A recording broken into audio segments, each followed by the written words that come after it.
Binavê Xwedê mezin û dilovan, berêz serokî Hûdapar Kak Zekeriya, ئەندامانی سەرکردایەتی هوداپار، نوێنەرانی دووەمین کۆنگرەی هوداپار، خوشک و برایانی بەشداربوو، ئامادەبووان. ئیمڕۆ سەربەرزم، شەرەفمەندم کە لە بۆنەیەکی وا گەورە و گرنگ لە هەرێمی کوردستانەوە و بە نوێنەرایەتی جەنابی سەرۆک بارزانی، هێژا کاک مەسعود بارزانی سەرۆکی هەرێمی کوردستان، سڵاوی ئەوتان پێڕابگەێنم.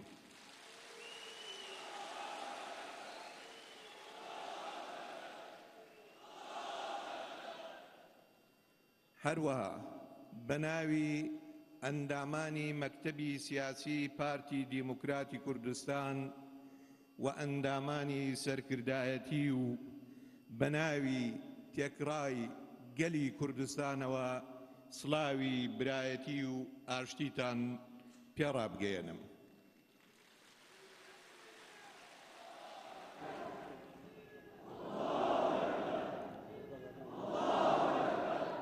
بسم الله الرحمن الرحيم.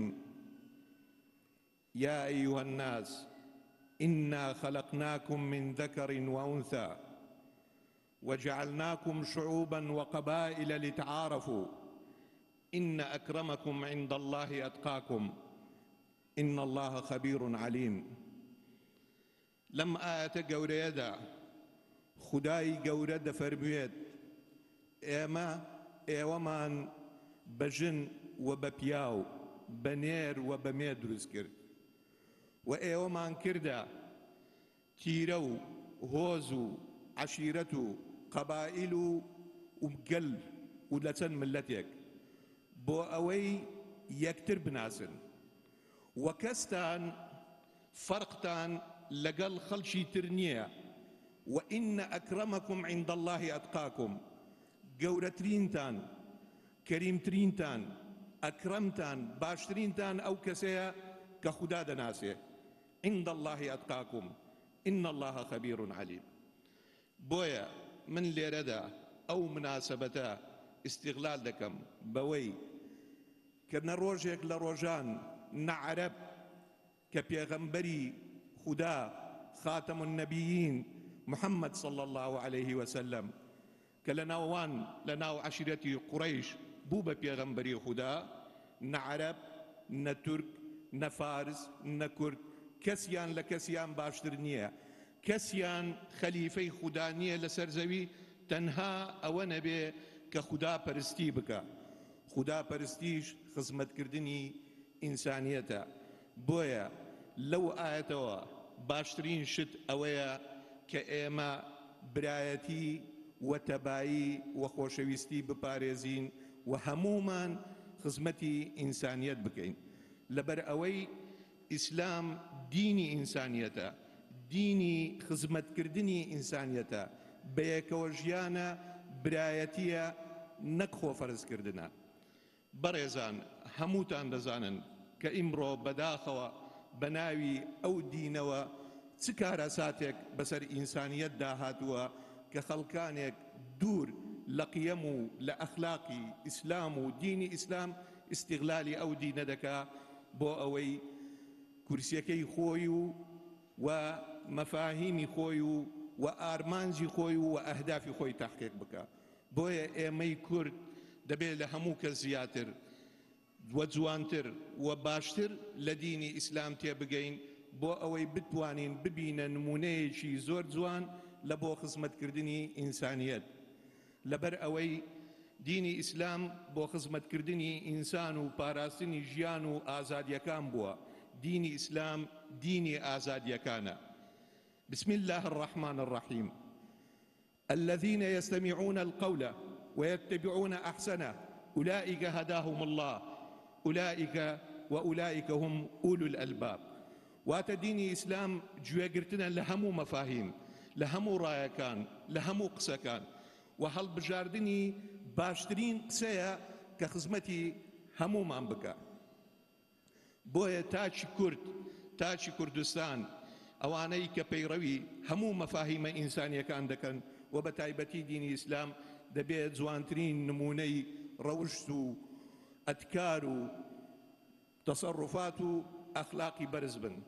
من لێرەدا نمونەیەک دەهێنمەوە لە سەردەمانی شۆڕشی ئەیلولی مەزنی نەتەوەیی کە یەکەم شۆڕش بوو لەژێر سەرکردایەتی جەنابی بارزانی نەمر مەڵا مستەفای بارزان کە توانی بووی گەلی کورد، گەلی کوردستان بە هەموو ڕەنگ، بە هەموو دەنگ لەژێر ئاڵای خۆی کۆبکاتەوە، هەر لە زاخۆ تا دەگاتە خانەقین، وەجگەلەوەی تەئسیراتی شۆڕشی مەزنی ئەیلولی مەزنی نەتەوەیی گەیشتووە هەر سوار پارچەی کوردستانیش دەنجی دابەوە.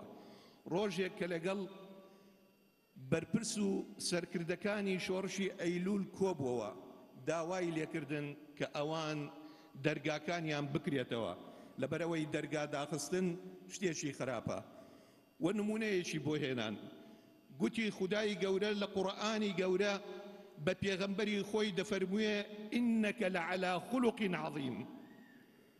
واتە ئەی پێغەمبەری خودا، ئەی ئەو کەسەی کە ئەمن تۆم ڕەوانەی ناو بەشەریەت کردووە بە ناوی من قسە بکەی، تو خاوەنی گەورەترین ڕەفتار و جوانترین ڕەوشت و ئەخلاقێکی بەرزی، ئینەکە لەعەلا خولوق عەظیم. پێی نەگوت ئەوە جلکتە، پێی نەگوت ئەوە خواردنتە، پێی نەگوت ئەوە ئەپارتمانتە، پێی نەگوت ئەوە قسوورتە، پێی گوت ئەخلاقت جوانە. کەواتە لە ئیسلام، لە دینی خوددا، لە هەموو ئەدیانی سەماوی جوانترین شت کە خودای گەورە داواکارە لە ئینسانی خۆی، لە مەخلوقی خۆی کە بخۆی دروستی کردووە، ڕەوشتی بەرزە. بۆیە جەنابی بارزانی نەمر فەرموویە سەرکردەکان کە ئێوە دەبێ هەمیشە پابند بن بە ئەخلاقی بەرز، بە ئەتکاری جوان، بە ڕەوشتی گەورە، بە خزمەتکردن، بە دڵێکی گەورە و بە مەحەبەتێکی گەورە. بۆیە ئێمەی کورد لەسەرمانە ئیمڕۆ بە هەر لەژێر سایەی هەر دروشمێک بین، لەژێر سایەی هەر ئەفکارێک بین، لەژێر سایەی هەر دینێک بین، پابند بین بە کەلتور و بە ئەتکار و بە ڕەوشت و بە کەلەپوری ڕەسەنی کوردایەتیەوە، بۆ ئەوەی خەڵک زیاتر لێمان تێبگا و بتوانین دۆزی ڕەوای خۆمان بەرەو پێشەوە ببین. هەموومان دەزانین لە ژێر سایەی ئیسلامدا ئیمپراتۆریەتی زۆر گەورە لە ڕۆژهەڵاتی ناوەڕاست دروست بوو. عەرەب توانیان دەوڵەتی عەباسی و دەوڵەتی ئەمەوی دابمەزرێنن، فارس توانیان ئیمپراتۆریەتی سەفەوی دابمەزرێنن، تورک توانیان ئیمپراتۆریەتی عوسمانی دابمەزرێنن. کورد ئەوەندە تاوا بووەوە لە ناو دینی ئیسلامدا، بەڵام بەداخەوە نە پاداشتی وەرگرت، نەخۆشی توانی دەوڵەتێک دابمەزرێنێ لە کاتێکدا هیچ کاتێک ولا هیچ شوێنێک ولا هیچ مەفاهیمێک ولا هیچ ئاەتێک نییە کە دین دژی دامەزراندنی دەوڵەتی کوردی بوو بێت. بۆیە ئێمە داواکارین لە خودای گەورە پشتیوانمان بێت لە هەموو تاکێکی کورد کە بتوانین نمونەیەکی جوان لە سایەی ئازادی و دیموکراتی و تێگەیشتن بۆ هەموو دینەکان، بە تایبەتی دینی ئیسلامی، کە بتوانین پاڵپشتێک بەدەست بێنین، ڕیفراندۆم ڕابگەیەنین و نەواتێک دابمەزرێنین لە هەرێمی کوردستان، بگەینە ئامانجەکانی خۆمان و دواتر ببینە جوانترین نمونە بۆ هەموو دەور و بەرمان.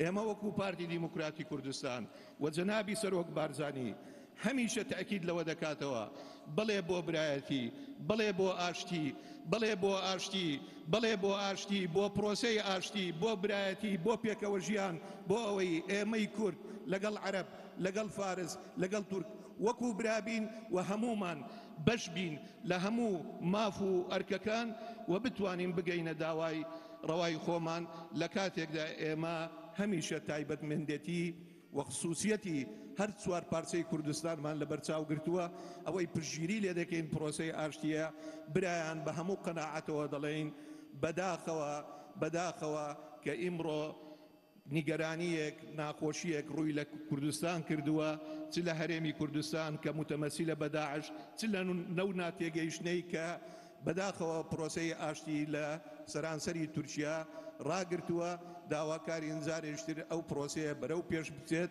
و جەنابی سەرۆک بارزانی وەکو سەرۆکی هەرێمی کوردستان وەکو ئینسانێکی کورد هەمیشە ئامادەیە بۆ ئەوەی کارایەک و بەشدارێکی کارا بێت لە بەڕێوەبردن و بەرەو پێشبردننی پرۆسەی ئاشتی و لە کۆتاییدا ئومێدی سەرکەوتن بۆ کۆنگرێکتان دەخوازین هیوادارین خودای گەورە سەرکەوتوتان بکات ئیجازەم پێ بدەن لە سایەی دینی ئیسلام و لە سایەی حزبەکەی ئێوە و هەموو تەیاراتی ئیسلامی چ لە کوردستان چ لە ڕۆژهەڵاتی ناوەڕاست چ لە سەرانسەری دنیا کە ئێمە ببینە پێشەنگێک بۆ پێکەوەژیان و برایەتی و ئیجازەم پێ بدەن پڕ بەدڵ بڵێین بژی کورد بژی کوردستان زۆر سوپاس